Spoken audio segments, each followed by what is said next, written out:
அகரம் ஆயிரம் அந்தணருக்கீயில் என் சிகரம் ஆயிரம் செய்து முடிக்கில் என் பகரும் ஞானி பகல் உன் பகலத்துக்கு நிகர் இல்லை என்பது நிச்சயம்தானே. அகரம் ஆயிரம் அந்தணர் கீழ், அந்தணர்களுக்கு கொடுப்பது புண்ணியமான காரியம். அதுல அகரம் ஆயிரம் அந்தணர் கீழ், அகரம்னா ஒரு அடிப்படை வசதி மாதிரி, ஏதோ நம்மளால முடிஞ்சதை பண்ணி கொடுக்கறது, இல்ல உணவு கொடுக்கறது, இது எல்லாமே அது உள்ளுக்கு அடங்கும். அப்ப இது 1000 நீங்கள் அந்தணருக்கு செய்யாவிட்டாலும், அந்தணர்களுக்கு செய்வது புண்ணியம். அப்படி இருந்தும் நீங்கள் செய்யாவிட்டாலும் பரவாயில்லை.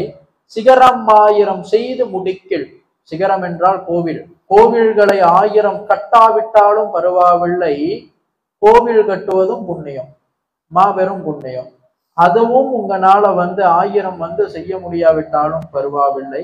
பகரும் ஞானி பகல் உன் பலத்துக்கு, ஒரு ஞானி உங்களுக்கு ஞானங்களை பகிர்வார் என்று சொன்னால் அவருடைய ஒருவேளை உணவுக்கு நிகரில்லை என்பது நிச்சயம்தானே. இது எதுவுமே அதற்கு நிகராகாது.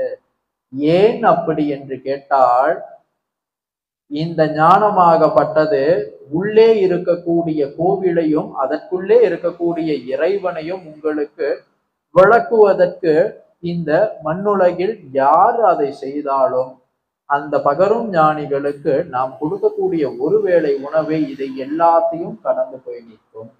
ஏன்னா இது எல்லாமே அதற்காக தான். இது எல்லாமே எதற்காக?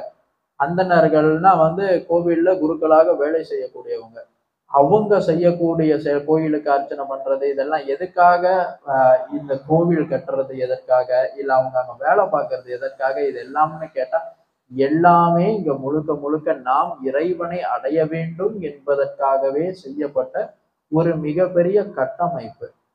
அப்ப இந்த கட்டமைப்பை ஒருவர் உங்களுக்கு வெளிப்படையாக உணர்த்தி சொல்லி கொடுப்பாரு அப்படின்னு சொன்னா நிச்சயமாக அவருடைய உணவுக்கு இது எதுவும் ஈடாகாது.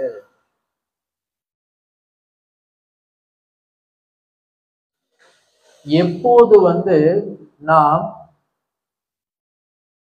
ஏன் இது, அதாவது கோவிலாக இருக்கட்டும், கோவில்னு ஒண்ணு இல்லாட்டி இறைவன் ஒருத்தன் இருக்கான்னே நமக்கு தெரியாம போயிடும். அந்த கோவிலை அலங்கரித்து அதற்கு பூஜை புனஸ்காரங்கள் செய்து ஒருவர் தன்னுடைய வாழ்நாள்ல அதுல பாதி நாள் கழிச்சு சேவை பண்ணுவாரு, இல்ல அதற்காக வேலை பார்ப்பாருன்னு சொன்னா அவருக்கு நாம ஒண்ணு பண்றதும் மிகப்பெரிய புண்ணியம். ஏன்னு கேட்டா, எல்லாருக்கும் போயிட்டு இறைவன் உங்களுக்குள்ளதான் இருக்கான், நீங்க உங்களே அறியலாம் அப்படிங்கிற விஷயத்தை சொல்ல முடியாது.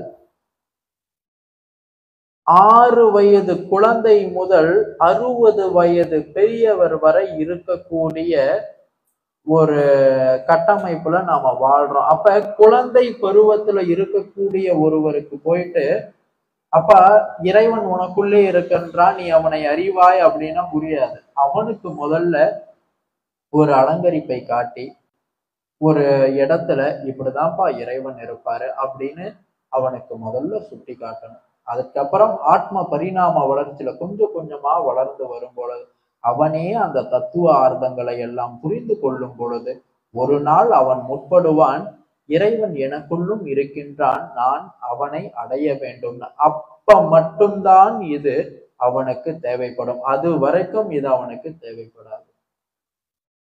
அப்ப அது வரைக்கும் உங்களுக்கு என்ன தேவைன்னா, கோவிலும் அந்த கோவில்ல இருக்கக்கூடிய தெய்வங்களுக்கு நீங்கள் செய்யக்கூடிய உபகர்மங்களும் தான். அது ஏன் அப்படின்னு கேட்டீங்கன்னா, அது மெல்ல உங்களுக்குள்ளே அந்த பக்தியை வளர்க்கும். அந்த பக்தி உங்களை ஒரு நாளும் இறைவன் இடத்திலிருந்து மீண்டு செல்ல விடாது.